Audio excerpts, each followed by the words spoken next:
Ya, kita lanjutkan dialog dan diskusi kita pada malam hari ini. Saya ke Asrio. Asrio, bagaimana kamu melihatnya? Maksudnya gini, PDIP juga ngeklaim bahwa kemudian angka 80% itu tidak bisa lepas dari kerjasama yang ditunjukkan oleh PDIP. Tanggapan kamu gimana?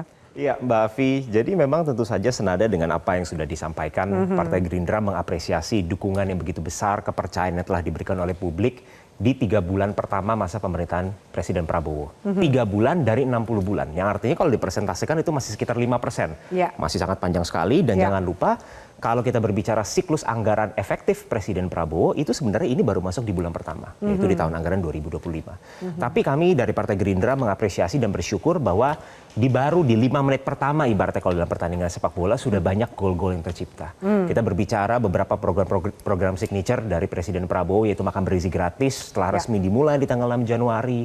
Juga program-program untuk ketahanan pangan, ketahanan energi itu juga sudah mulai dimulai. Lalu terutama dari segi kebijakan-kebijakan ekonomi, Presiden Prabowo juga telah memberikan dalam tanda kutip hadiah kepada seluruh rakyat Indonesia dengan tidak jadi menaikkan PPN dari 11% menjadi 12% kecuali untuk barang-barang mewah.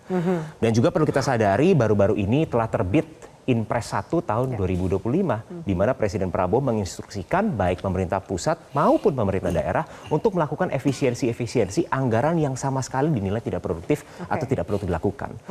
Selama bulan Oktober dari tanggal 20 Oktober sampai 31 Desember, perintah Presiden Prabowo untuk menghemat perjalanan dinas telah menghasilkan penghematan fiskal senilai 3,5 triliun rupiah. Dan dengan Inpres ini ditargetkan bisa menghemat sampai 300 triliun rupiah, yang dimana dana-dana tersebut, anggaran tersebut bisa direfocusing, direalokasikan untuk program-program yang benar-benar bermanfaat langsung untuk masyarakat. Tetapi balik lagi Mbak Afi, saya ingin mengingatkan kembali ketika Presiden Prabowo dilantik tanggal 20 Oktober, beliau berkata bahwa kita sebagai sebuah bangsa tidak boleh terlalu berpuas diri hari ini karena masih banyak rakyat Indonesia yang belum sepenuhnya menikmati hasil-hasil dari kemerdekaan.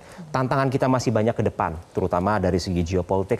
Kita menghadapi banyak sekali konflik yang sedang terjadi, maupun bahkan di luar konflik-konflik itu semua negara mayoritas sekarang sudah menerapkan an inward looking policy, di mana mereka lebih mementingkan kebijakan dalam negeri mereka terlebih dahulu, yang tentu saja ini membuat Indonesia memiliki tantangan tersendiri, iya, tapi Partai Gerindra yakin dengan kemampuan diplomasi internasional Presiden Prabowo, justru tantangan-tantangan ini bisa menjadi sebuah blessing in disguise yang bisa mendatangkan banyak investasi, lapangan pekerjaan baru, dan ujung-ujungnya akan mengantarkan kita ke Indonesia Mas 2045. Ini percaya diri banget tuh juru bicara Gerindra ini. Oke, tantangan yang kira-kira diantisipasi minimal dari internal. Efisiensi ini, Anda katakan tadi kan bagus bisa menghemat sampai 300 triliun. Tapi apakah di satu sisi akan memperlambat kinerja dari kementerian lembaga sampai kepala daerah? Ya. Jadi pertama kalau kita berbicara kita harus mengerti dulu postur anggaran kita seperti apa. Sebagai contoh di tahun 2025 total APBN kita 3.600 triliun. Mbak Afi sekitar 1/3 sampai 1/4 dari total anggaran kita itu digunakan untuk biaya operasional, untuk belanja pegawai.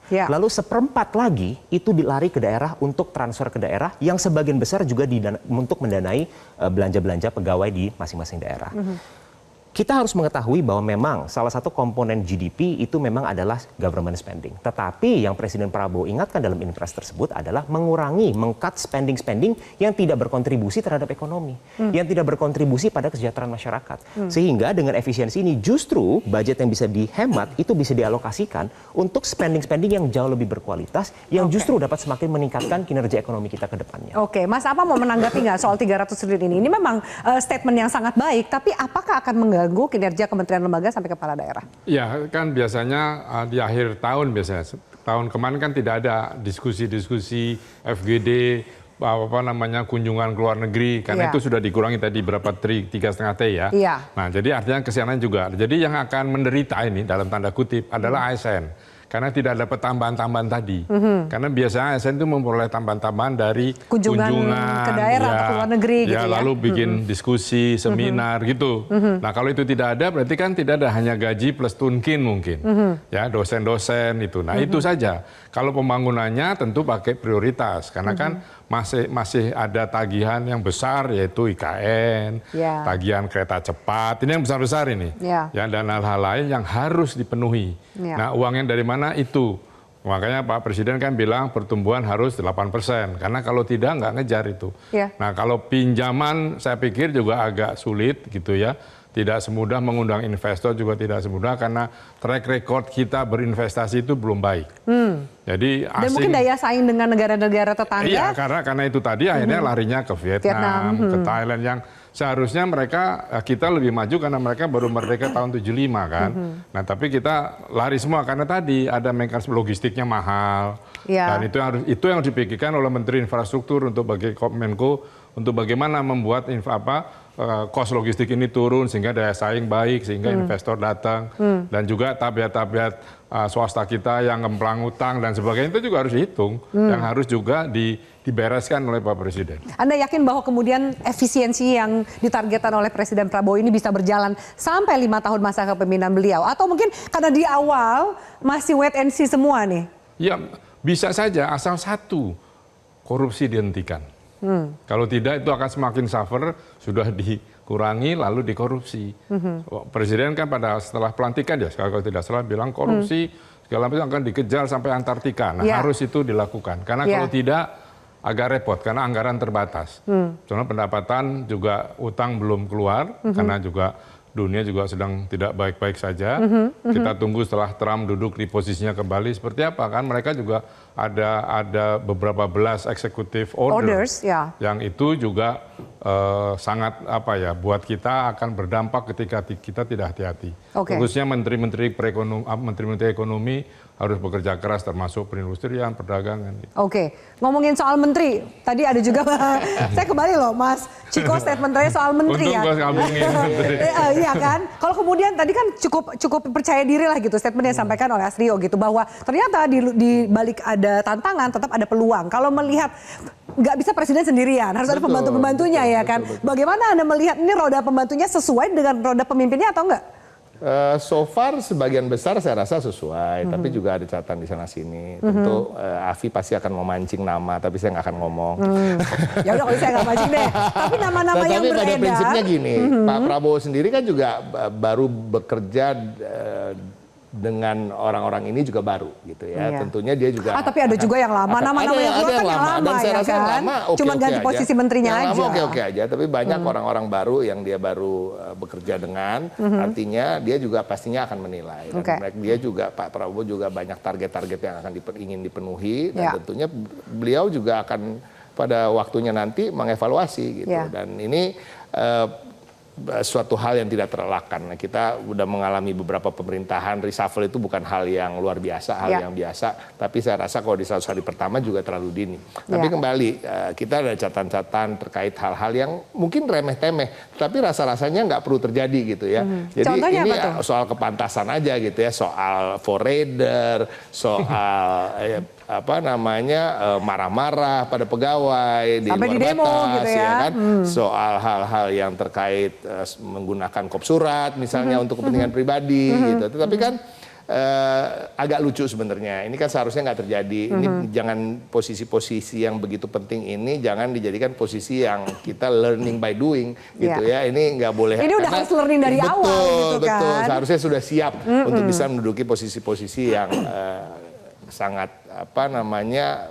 yang penting gitu ya, terhormat lah kira-kira dan penting. Jadi ke depan kami harap justru memang akan lebih quality gap-nya itu lebih ditutup lagi. Ya sekarang ada quality gap yang terlalu jauh antara presiden dengan pembantu-pembantunya yang lain, tidak semuanya tentunya, tapi beberapa pembantu yang kita merasa itu suatu catatan. Dan Pak Prabowo juga pastinya akan gerah sendiri ketika quality gap dengan anak buahnya. Kan kalau ngomong nggak nyambung kan capek juga ya, ulang-ulang gitu ya. Udah kerasa, Anda melihat udah kerasa. Tapi kalau kayak Rio ini quality-nya oke deh. Dia bisa lah mengikuti terus kayaknya. Calon ya. 5 tahun nggak di reshuffle dia. Tapi kira-kira kelihatan nggak? Kelihatan nggak kira-kira bahwa kemudian Pak Prabowo merasa ada quality gap itu, dan itu maaf ya, itu kan akhirnya berbalik lagi kepada presiden. Nah itulah wisdomnya seorang Prabowo yang dia tampilkan adalah dia memberi semangat pada semua dan memuji pada semua. Tapi saya yakin behind closed doors pasti akan ada yang tegur, ada yang di strap ya kan, ada yang nanti tentu akan ada catatan-catatan yang penting dan sehingga pada saatnya nanti mungkin bukan dibuang tapi digeser atau berganti posisi dengan posisi yang lain. Tapi ya mudah-mudahan lebih cepat lebih baik karena apa? Karena tadi banyak target-target yang akan dikejar gitu ya. Oke, Mas Philip, itu tadi tambahan dari Mas Ciko bahwa memang ini kan viralnya banyak banget, mulai dari yang pakai rider gitu kan, ada menteri yang mengatakan 3 pacar, yang kayak gitu-gitu itu menjadi beban Pak Presiden karena beliau yang memilih. Untungnya dia punya Gubernur Pramono Anung. Ya kan? Yang ini bisa pesan sponsornya PDIP. Iya, sponsornya PDIP ini. Tapi Mas Philip, bagaimana kira-kira memang dan memang ada beberapa hal yang harusnya tidak bisa menjadi permasalahan yang signifikan tapi viral disoroti oleh publik sehingga jangan sampai menutup kinerja yang dilakukan oleh Pak Prabowo. Bagaimana so far nih strategi ke depannya komunikasi publiknya? Ya, persoalan-persoalan yang tadi yang non substansial itu kan sudah berhenti juga. Dan sekarang kita sudah fokus kepada hal-hal yang memang harusnya dilakukan. Jadi bahwa itu terjadi dan sudah selesai itu kan bisa jadi pembelajaran. Iya. Yang tapi kedua, ditegur langsung oleh Presiden nggak sih, Mas Philip? kalau menurut Mas Ciko tadi mungkin kata Mas Ciko behind closed door. Ya makanya ini. Dan itu mungkin lebih bijaksana kan, karena hal-hal yang non substansial kalau kemudian direspons terlalu, Presiden harus merespons, saya kira itu juga tidak pada tempatnya kan. Nah yang kedua mungkin yang mau saya tanggapi sedikit kalau boleh nih Mas Apam. Survei itu saya rasa bukan bohong. Masyarakat tuh nggak berbohong ketika merespon, apalagi dilakukan oleh lembaga yang kredibel seperti Kompas dan juga yang dikutip barusan kan dari Indikator. Kebetulan tadi siang waktu rilis kan saya ikut menanggapi dan membaca lengkap reportnya. Jadi bahwa angka dukungan yang tinggi itu datang dari seluruh segmen across the board. Jadi yang baik yang dari sisi ekonomi, bracket ekonominya di bawah, yang di atas dukungannya relatif tinggi. Kemudian yang pendidikannya tinggi dan pendidikannya rendah, saya yakin pasti di Metro TV ada datanya ini semua. Mudah-mudahan ditampilkan. Tapi kalau enggak juga nggak apa-apa, bisa di-download orang kan. Itu across the board dia sama tingkat dukungannya. Dan juga termasuk pendukung-pendukung partai. Jadi apakah partai itu partai yang ada di koalisinya Pak Prabowo atau yang di luar, tingkat dukungannya cukup tinggi. Jadi untuk mengatakan bahwa survei itu tidak bisa dipercaya. Tidak bisa dipercaya, mungkin saya agak beda pendapat. Bukan agak, saya beda pendapat dengan Mas Agus Pambagio. Tapi yang paling penting menurut saya adalah bahwa survei tadi menunjukkan apresiasi yang tinggi dari masyarakat terhadap program-program yang dilakukan. Kita ada pemilu kenapa? Ada pemilu karena kita masyarakat ingin melihat ada presiden yang baru berganti paling lama 10 tahun. Karena kan batasnya 2 periode. Kalau ada presiden baru, maka dia harusnya boleh memang untuk punya program baru dan mungkin mempunyai struktur baru. Karena itulah maka ada tadi yang disampaikan Mas Agus Pambagio, ada perubahan nomenklatur kabinet dan lain-lain, itu hal yang wajar gitu. Bahwa memang kemudian ada masa. Tapi namanya banyak banget itu tidak menjadi soal. Kan dia mengikuti fungsi. Jadi misalnya Pak Prabowo punya PHTC atau program hasil terbaik cepat makan bergizi gratis. Makanya dibuat Badan Gizi Nasional, karena soalnya adalah intervensi gizi. Jadi dia mengikuti fungsi memang, dan berbagai program ini itu lintas kementerian. Sehingga memang diperlukan kementerian yang jumlahnya mungkin lebih banyak daripada yang sebelumnya. Persoalannya kan sebetulnya yang dilakukan adalah nanti kementerian-kementerian dan lembaga ini harus bisa dikoordinir. Dan itu kan dilakukan, ada mekanisme rapat kabinet, ada KSP yang akan meninjau, ada masyarakat juga. Tadi sampaikan oleh Mas Apam misalnya, khawatir MBG dikorupsi. Ya, bancakan. Ya mungkin aja, tetapi begini. MBG ini unik karena kalau dikorupsi, yang marah siapa? Rakyat. Orang tua. Orang tua anak-anak, dia akan lihat langsung. Jadi akan dikawal oleh orang tua murid atau orang tua anak masing-masing. Masyarakat dibawa langsung. Apakah sekolah punya resiko, dapurnya punya mampu mengambil resiko itu? Saya kira akan ada pengawasan dari masyarakat juga. Dan ini sebetulnya pentingnya.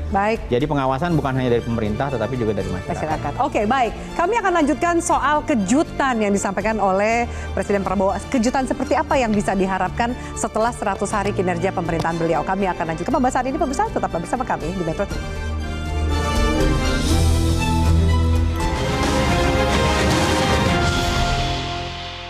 Jelajahi cara baru mendapatkan informasi. Download Metro TV Extend sekarang.